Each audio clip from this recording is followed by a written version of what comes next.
नमस्कार, बहुत बहुत स्वागत है आपका। आप देख रहे हैं न्यूज टीवी इंडिया। मैं हूं आपके साथ स्नेहा सिंह और शुरुआत करेंगे छत्तीसगढ़ की खास खबरों के साथ।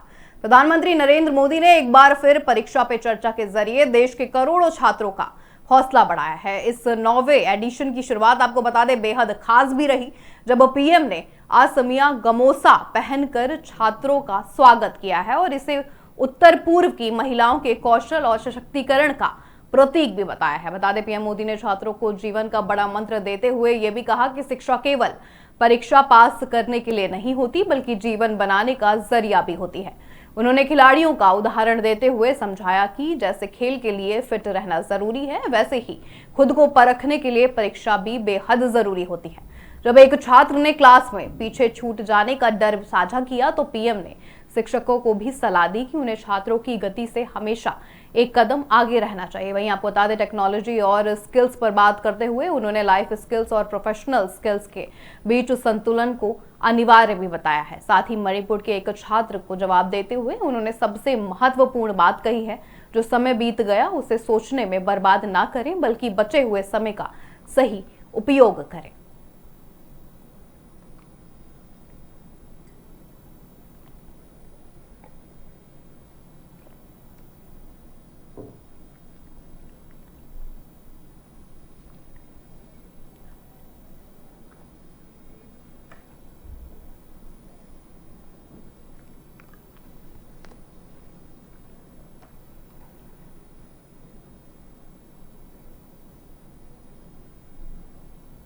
रुक करते हैं अगली खबर का। भारतीय रिजर्व बैंक के गवर्नर संजय मल्होत्रा ने देश की अर्थव्यवस्था और महंगाई को लेकर महत्वपूर्ण अपडेट साझा की है। बता दें गवर्नर ने यह साफ बताया है कि नवंबर और दिसंबर के दौरान हेडलाइन महंगाई तय टारगेट के टॉलरेंस बैंड से नीचे रही है। हालांकि दिसंबर में कोर महंगाई 2.6% पर स्थिर देखी गई। साथ ही गवर्नर मल्होत्रा ने अगले वित्त वर्ष के लिए महंगाई का अनुमान जारी भी किया है और कहा है कि पहली तिमाही में ये 4% और दूसरी तिमाही में 4.2% रह सकती है। उन्होंने स्पष्ट किया कि इस अनुमान में मामूली बढ़ोतरी मुख्य रूप से सोने जैसी कीमती धातुओं की बढ़ती कीमतों के कारण हुई है। साथ ही आर्थिक विकास पर बात करते हुए उन्होंने ये भी साफ कहा कि बजट का मुख्य फोकस ग्रोथ को बनाए रखना है। भारत यूरोपीय संघ यानी ईयू और भारत अमेरिका के बीच होने वाले ट्रेड एग्रीमेंट्स मध्यम अवधि में हमारे एक्सपर्ट्स को मजबूती देंगे। हालांकि उन्होंने वैश्विक तनाव और अंतर्राष्ट्रीय बाजार में उतार चढ़ाव को लेकर सावधानी बरतने की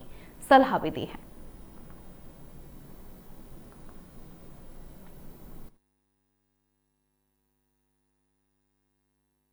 Inflation during November and December remained below the tolerance band of the inflation target.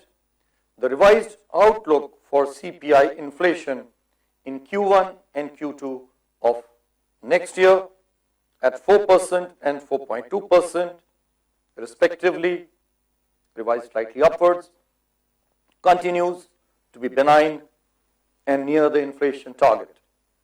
The slight upward revision in the inflation outlook is primarily due to increase in prices of precious metals, which contribute about 60 to 70 basis points. The underlying inflation continues to be low. Headline inflation during